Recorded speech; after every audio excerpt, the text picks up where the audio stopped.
Hi, welcome to another episode with me, Perminus. Today we are privileged to have a professional and an employee with an experience of over 10 years. She's here to share with us where leaders go wrong. Karibu sana, welcome Grace. Happy to have you on board. Thank you very much for having me. I'm glad you invited me to your channel. Okay. How is your day so far? Great. I'm good. I've had tea. Okay. Yeah. Karibu sana. Thank you. So before we get into this very important topic about leadership and where as leaders go wrong, you know, my channel is to empower leaders, managers to become better leaders, to be able to interact in a better way with the employees, the people that we manage. Yeah. So we'll start with you giving us your background. Tell us where have you worked? What is your background? Let the audience know you better. I'm Grace Kimani. I've worked in different industries. I started with real estate. I've worked in hospitality, cleaning industry. I've worked in EdTech, and I've also worked in HR consultancy. Okay. Yes. So thank you for that background. So let's start with the positive. So I want us to start by looking at the places where you've worked, the bosses that you've had, and could you share with us the bosses that stood out? What did they do to make them stand out? I have been privileged enough to work with very supportive bosses. For instance, I started working when I was very young. I had not gone to college yet. And my boss gave me the opportunity to be able to go to school. So that was very supportive. I went to school, time was flexible. I was able to do my diploma. And then the next company, I was able to do my degree when I was still working. So I was able to juggle my job and still be able to go to school. So I went to school when I was still working. So that I feel that was very supportive of them, because there are some places where you would not be able to do that. Yeah, also work-wise, all this happened, like I was able to grow from a receptionist and an admin. I was a PA at the same time. I grew very fast, and to now what I am doing, business development, client relation, that is my passion. So I was able to grow because of the support I got from my bosses. So I can't say that was very positive from the bosses I've had to work with time. Okay. Yes. So for you, if a boss is supportive in terms of time, flexibility, that does go a long way in motivating. Yeah, it goes a long way in motivation, because you are able to, especially when it's come to school, you are able to like grow as a person, professionally or even like personally. You're able to grow. Okay. Yes. Do you have another example of a boss who has really supported you, or someone you've looked up to and said, okay, given another chance, I would want to still work for this person?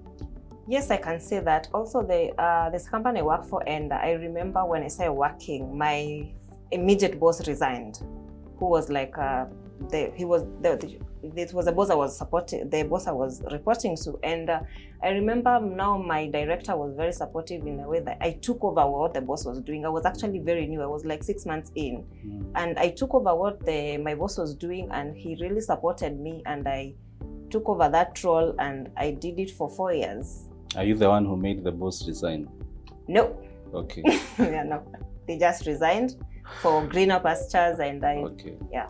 And the director was able to see potential in you? Yeah, they trusted in me, and I didn't disappoint. I hope I didn't disappoint, because I took over and I went with them. The boss was never replaced. I just continued working. Okay. Yeah. So thank you for those experiences. So let's look at the other side. Yes. I know, just like you said, you've worked for bosses who mentored you, who supported you, who've allowed you to go back to school, who even gave you a chance when you didn't have all the qualifications. I'm sure you've also worked for bosses who, looking back, the experience was not so good. And here I want us not just to look at one situation. I want us to look at day-to-day interaction of bosses. Yes. Where do we go wrong as bosses, as leaders, as managers? Okay. Okay, not even looking at me as Grace, we have friends, I have people I talk to, and we discuss, like work-wise. When we meet, we talk over coffee, we talk about our work. It's always about our work. How is work going? How is your career? You find that there are people, you employed me because you believed in me, and there are people who will micromanage you to, like, you can't be able to do anything. Everything you do, they're just on your neck. And sometimes that you feel a lot of people have that. Employees, they have that problem with their bosses or their immediate supervisors, because when you give me something to do, you need to trust me that I'll be able to deliver. When I don't deliver, come back and tell me you didn't do this and this, so that I'm able to. But when you're micromanaging me and just every time you're just there looking at what I'm doing, I will never be able to deliver anything, because I'm stressed. And when somebody is stressed, they won't be able to do anything right. Yeah. So how does it feel for someone to constantly ask you, what are you doing? Give me an update. What you're calling and defining rightly as micromanagement? Okay, on my side, honestly, it's very stressful. For me, I can't think. If you do that, I'll block. My mind just blocks and can't be able to do anything. Because when I'm trying to think, you come. When I'm trying to channel my thoughts, my creativity, you come, and so I can't be able to do anything. Yes, and I want to deliver. Okay. Yes. What would you prefer? I'll prefer that you trust. If you're my boss, you know what I can do. Trust me. Give me a project. Trust that I can deliver. Guide me on what you want done. If I don't deliver, correct me. Let me do the right thing. And I'm sure if you can't correct somebody 3-4 times and they're not doing the right thing, then there's a problem somewhere. But correct that person. Let them go do it, and let them come back and say, I'm done. Look at it. If it's not done, let's continue. Let's 2-3 times is fine, but when you keep correcting every time and just coming to check what they're doing, they won't be able to do anything. Okay. Their thoughts are just jangled up and they won't be able to think. Yes. So leaders, I hope you are following. So micromanagement is one of the issues that is coming up. Yeah. What other issue? Also, another issue I feel happens a lot with employees and their managers is something. Trust in the sense of there's a lot of mistrust in employment, like especially not even in finance or anything, all the departments. You find that there's no trust most of the time. You find that I want to do something, but I don't trust that you're going to do it. It's not about micromanagement. I don't trust I feel like I want to give you something, but I don't trust like you're going to be able to deliver. I don't trust that. Also, like example, like if I'm in finance, but you don't trust me to be able to. I don't trust you with the resources. You don't trust me. Like every company you find that they have like systems on how they channel. If there's a budget, there's a way they are going to manage the budget. But sometimes you find that there's a lot of mistrust, especially when it comes to resources and budgeting. Like if I'm in marketing, you need budget. If I need a budget to be able to do. If it's a project, I need a budget to do. But you're not trusted to manage that budget. There's always something somewhere. Yeah, but your boss can also say that we are working with limited resources. So if you want me to just give you 100,000 shillings because you're having this marketing event, I need to see a breakdown. How are you going to use these 100,000 shillings? I am accountable. If I'm accountable and I come and I'm accountable, this is what was used. I feel like I should be able to be trusted to the point that this person, they are always accountable on how they use the money they were given. But there's always that thing of nobody's trusted when it comes to money. Yes. Okay. How can you tell that your boss doesn't trust you when it comes to resources?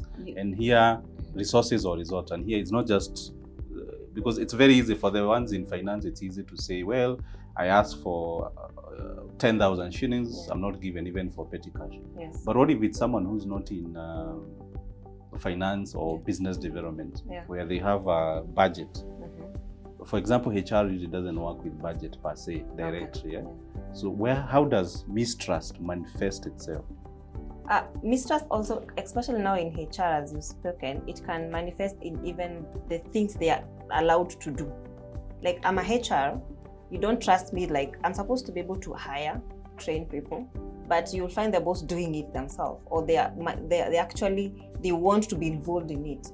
I feel like if you are the boss and I'm the HR, you should be the last person if it comes to interview somebody, because I'm the one with the experience on what is needed. I know what we need as a company. If it's interviewing, let me interview, and then I will tell you these are the people who qualify.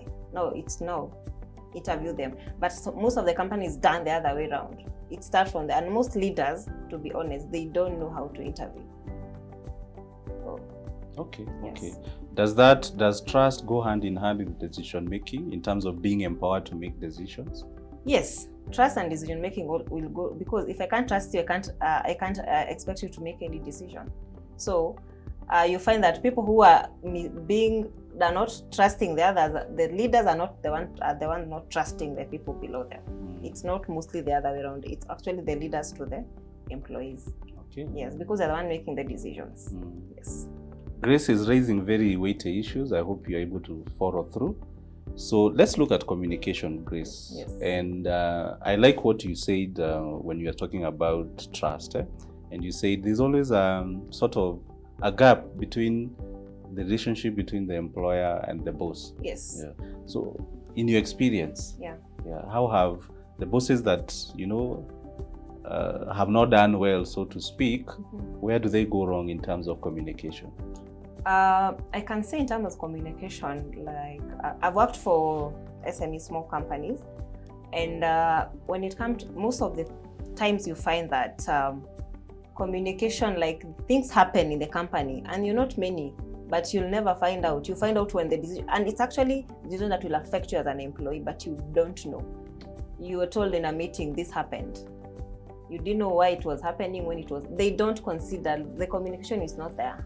Could you give us an example? An example? Do you want to be involved if they are buying bread? Not bread. If they are... There are some issues that affect me as an employee. I can give an example. Like, let's say example, somebody who is like my manager has resigned. I'm answering to that manager. When they resign and they have left, if somebody, I feel like I'm answerable to that. That is my direct supervisor. I feel like I should be allowed to not make the decision, but be part of. If there's somebody else who's going to be hired to fill that position, I feel like this is somebody I'm going to be answerable to, and when they come in, I might even be able to even orient them, because I've been here. I know maybe more than they know. They might be higher than me, but I know more about the company. So you find that employees are never involved in such decisions ever. Very few companies will involve employees in such. They decide, they hire, they bring. This is your boss. Work. Yeah. Does that affect the relationship you have with the... Yes, it will affect, because that person is a stranger. You don't even know how. You just, one day you woke up, they came to the office, you are told, you are introduced in a meeting. Good morning, this is the new GM, this is the new operations manager, this is the new marketing director, and you're supposed to work with them. How do you work with somebody who you didn't even know what happened? The one who was there left, another one came, and then the morale just dies. Yeah, because you don't know, am I going to be next, or this one will come and stay 3 months and leave? It becomes a problem. Have you ever thought of leaving a job because of a manager? Yes. Okay. Yes, I have.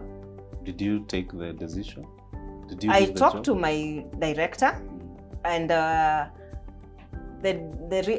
we decided if I felt I can't be able to work with them, they give me time to leave if I want to leave. They gave me the choice to leave if I wanted to leave. Okay. But by the time you reach that decision, even to talk to your director, it has reached a point where you can't. I don't think it can work. Yes. Yeah. So thank you, Grace. So you've talked about issue of communication. You've also talked about the issue of trust. Yes. You've also talked about decision making. What other hot issues are there when it comes to the relationship between us, the managers, and an employee? Not more of issues, but I feel like leaders in companies should strive to fill that gap between them, the leaders, and the employees. Like you get say hi to them when you're coming to work. It goes a long way. The cleaner, know their name. Like if you go to some company, you ask the boss who they don't know. This is the person who cleans their office every day. Like it's a human thing. Let's be more human. Also, another thing I noticed when I used to have a lot of migraines some time back because of my eyesight, and sometimes when it comes to health issues when you're employed, it becomes a very thorny issue because you keep taking sick leaves. But you're a human being, you're not a robot, you get sick. So sometimes there's that mistrust, especially with HR, that they don't trust that you're actually sick.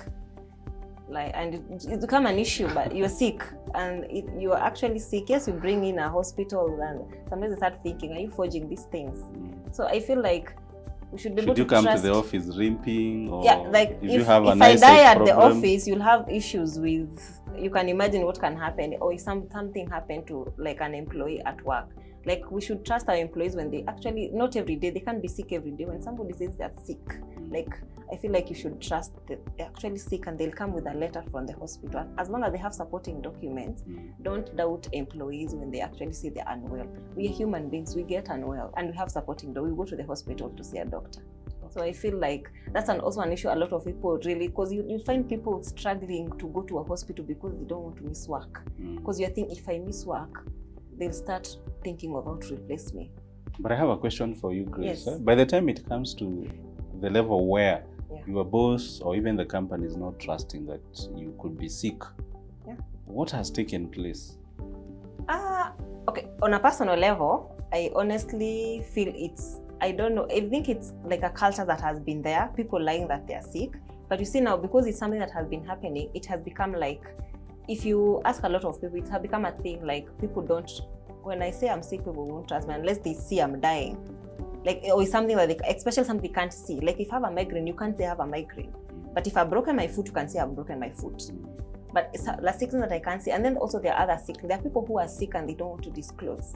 Like, I know there's somebody who has like a terminal disease, and their job don't know that, because they don't want to tell people I am sick, I am dying, because they'll start, you don't want that, or there's that thing, they'll start with too much empathy, and you don't want that because you're trying to survive. So sometimes I feel like, trust them. If they say they're sick, they come with a letter, don't ask so many questions. So you trust first, then you verify. Yeah, trust first and verify, because when you mistrust and then you want to keep it becomes now that this employee, it will just become, you don't trust me, that's it becomes like a thing, and it continues like that.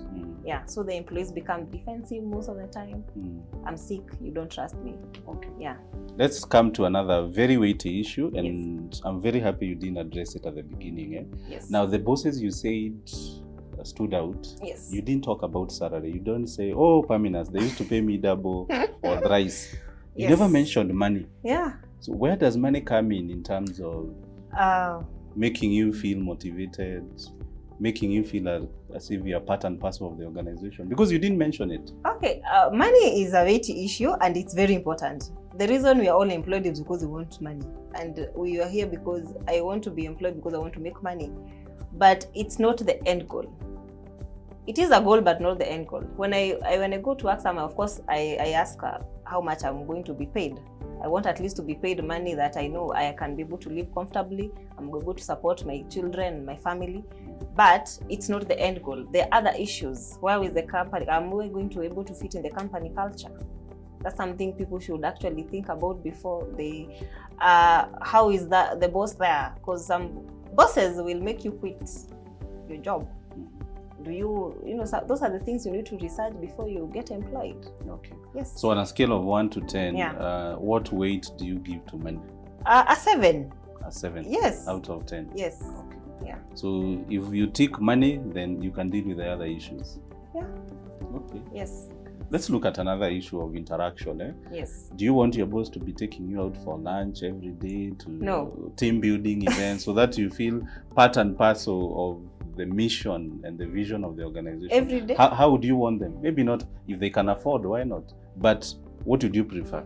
I prefer a culture in a company where that is done, yes, but maybe in a quarterly basis, for like we can go for lunch as everybody. But also you find that there's some department, like especially like a company who do a lot of marketing, you find that there's a lot of lunches that are done outside the office. So that is a lot. But if let's say, for example, I work in finance, why do I want to go for lunch every week with my boss? So also there need to be that boundary between your boss. There's boundaries. Respect the boundaries also. Yeah, for me, I feel like there's need to be a little bit of boundaries. Okay. Yes. So it's not needed for the boss to go out of their way, give you gifts so that you feel part and parcel? They can come maybe on a special day, on your birthday. If I receive a gift on my birthday, that's I'll feel appreciated different. As an employee. They actually know my birthday. Wow. Okay. You know, okay. Small gestures when it's appropriate. Okay. Yes. Thank you very much, Grace. Any final word?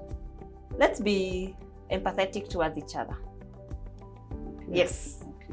Yeah. Thank you, Grace, for sparing your time to come and share your experiences. You are very candid about it, and I truly appreciate that. For you who's watching, I'm sure you've learned a lot. And for me, the takeaway is that when it comes to the office, when it comes to an organization, it's the relationships that matter.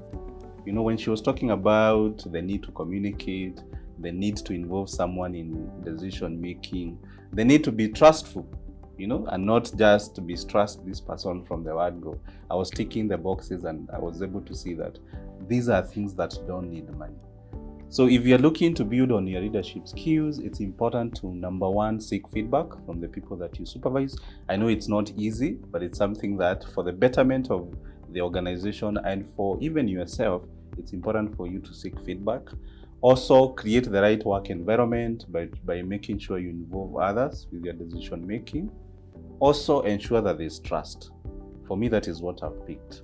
So if you're a leader and you are looking to improve on your leadership skills, I'm sure now you know where to start. So work on trust in the company, involve others in decision making, make sure there's communication.